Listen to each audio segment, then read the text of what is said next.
आज हम एक बहुत ही महत्वपूर्ण केस को लेकर बात करेंगे। मुंबई में जो हिट एंड रन केस हुआ था, इसमें सबसे बड़ी सफलता आज तीसरे दिन मिली है।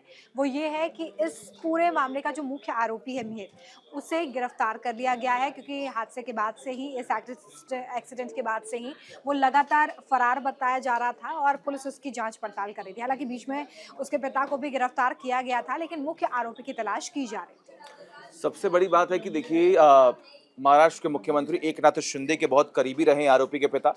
और तमाम बड़े सवाल सरकार पर भी खड़े हो रहे थे कि आखिर क्यों नहीं सरकार चाहती है कि जल्द से जल्द आरोपी गिरफ्तार कर लिया जाए।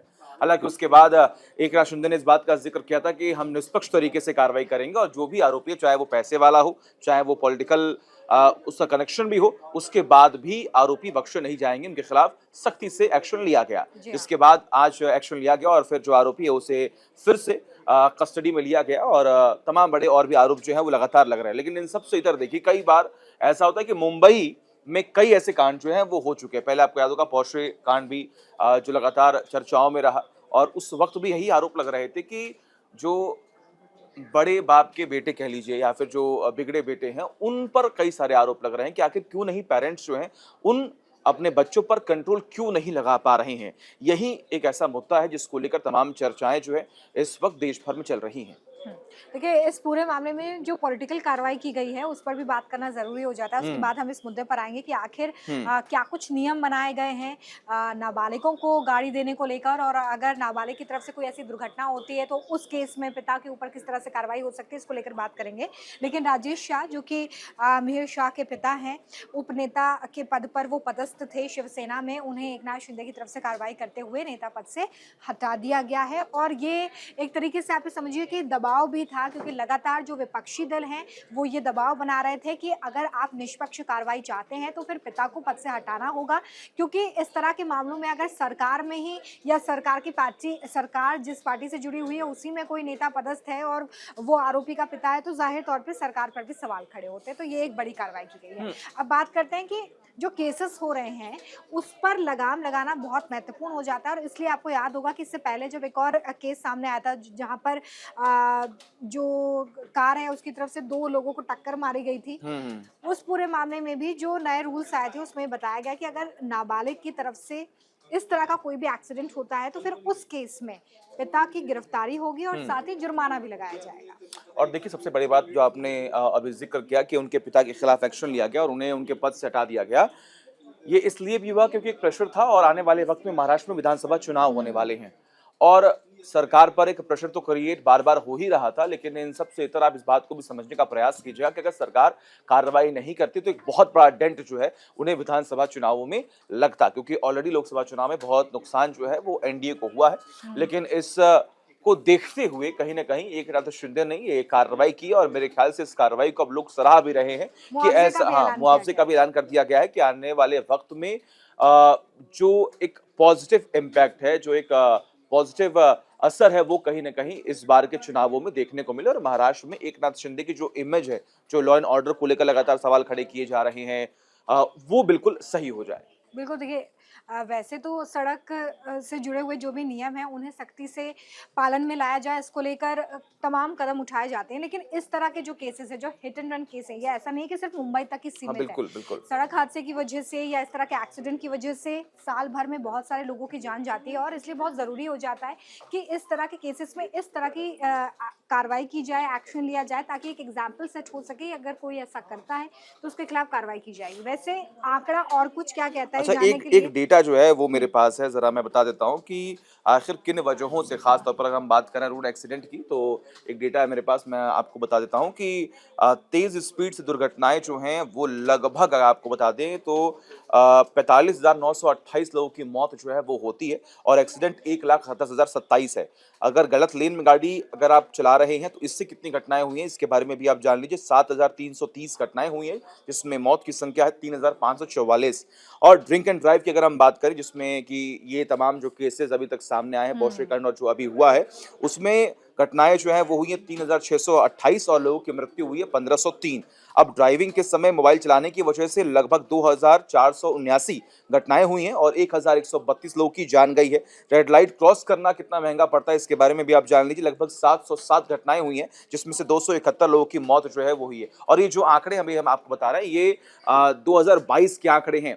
हर साल जो है वो आंकड़े डेटा जो है वो कलेक्ट होता है, लेकिन इन सब से इतर आप इस बात को समझिए, ये बहुत जरूरी है समझना कि जो नियम है, जो कानून है, उनको फॉलो करना बहुत जरूरी है, क्योंकि अगर आप उनसे लापरवाही करेंगे तो नुकसान आपको होगा। वो कहते हैं ना कि सावधानी हटी और दुर्घटना घटी। तो इनको आप फॉलो कीजिए। हम भी आपसे लगातार यही अपील कर रहे हैं कि जब आप अपने घरों से बाहर निकलते हैं तो आप ये सोच कर निकले कि घर पे आपको कोई इंतजार कर रहा है। आपकी माँ है, आपकी बहन है, आपके बच्चे हैं, आपकी बेटी है, वो सभी आपका इंतजार कर रहे हैं। तो बहुत ही संभल कर आप कार चलाएं या फिर बाइक चलाएं। बिल्कुल। और देखिए नियमों का पालन वैसे भी, चाहे आप सड़क नियमों की बात करें या किसी भी नियम की बात करें, बहुत ज़रूरी हो जाता है। हमारे साथ हमारे सहयोगी भी हैं। ये बताइए कि जो केसेस सामने आ रहे हैं, ये जो ताज़ा मामला है जिसको लेकर हम भी बात कर रहे हैं, आपको क्या लगता है ऐसे केसेस कैसे रुकेंगे? देखिए, सड़क पर चलने के लिए आपको सबसे पहले ज़रूरी ये है कि आप खुद कितने अच्छे इंसान हैं। जैसा आपका व्यवहार होगा वैसा ही आप व्यवहार सड़क पर करते हैं, क्योंकि सड़क पर गाड़ी अगर आपके पास बहुत बड़ी है और आप एक बड़े ख़ानदान से हैं या आप रसूखदार हैं, तो ज़्यादातर केसेस में देखने में आया है कि जब किसी भी मामले में आप देखेंगे रोड रेज के जो भी छोटे से छोटा विवाद क्यों ना हो, तो उसके अंदर आदमी अपनी फुल एग्रेशन दिखाने की कोशिश करता है, अपना वर्चस्व दिखाने की उस छोटे से पल के अंदर कोशिश करता है। सामने वाला भी इस दौरान जो है यदि हिंसक हो जाए तो कोई बड़ी घटना घट जाती है। दूसरी बात, यदि आप चला रहे हैं बहुत तेज़ी से गाड़ी, तो आप ये मान करके चलते हैं कि सड़क नियम जो है वो बिल्कुल उनको धता बताते हुए आप तमाम कानूनों की धज्जियाँ उड़ाते हुए जाते हैं।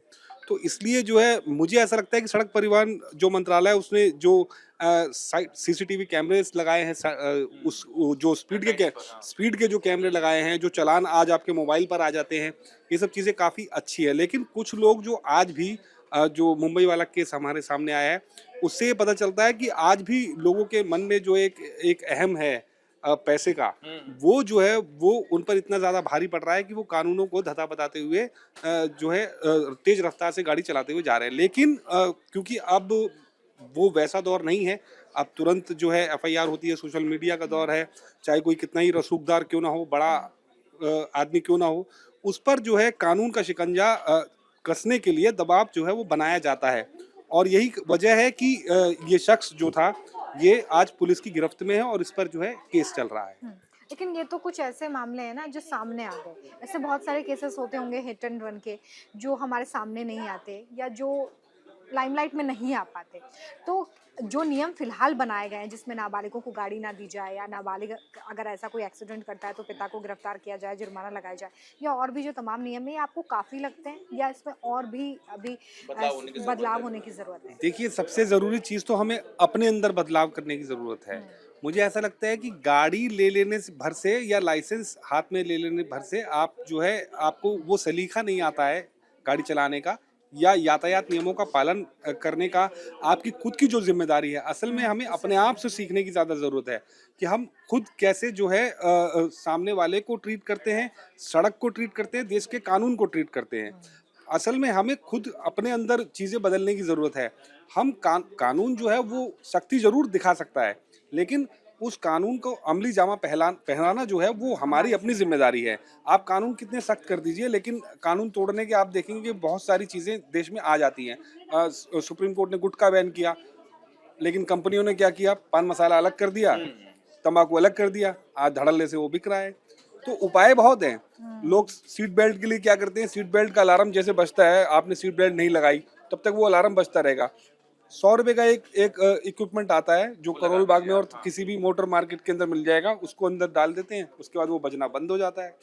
आप देखिए कैमरे को हैक करने के लिए भी ऐसे ऐसे ऐप हैं कि आप जाएंगे तो आपको पहले बता देगा आपकी स्पीड 150-200 चल रही है, लेकिन जैसे ही कैमरा आने वाला होगा वो बीप करने लग जाएगा कि आपका कैमरा आ रहा है, आपने थोड़ी सी धीमी गति कर ली, कैमरे के पास आपने कैमरे से पास हुए, फिर आप दोबारा 150 की स्पीड पे चले गए और आगे जाकर के आपका एक्सीडेंट भी हो सकता है, कुछ भी कर सकते हैं। तो जो हमें खुद अपने अंदर जो है बदलाव लाना है।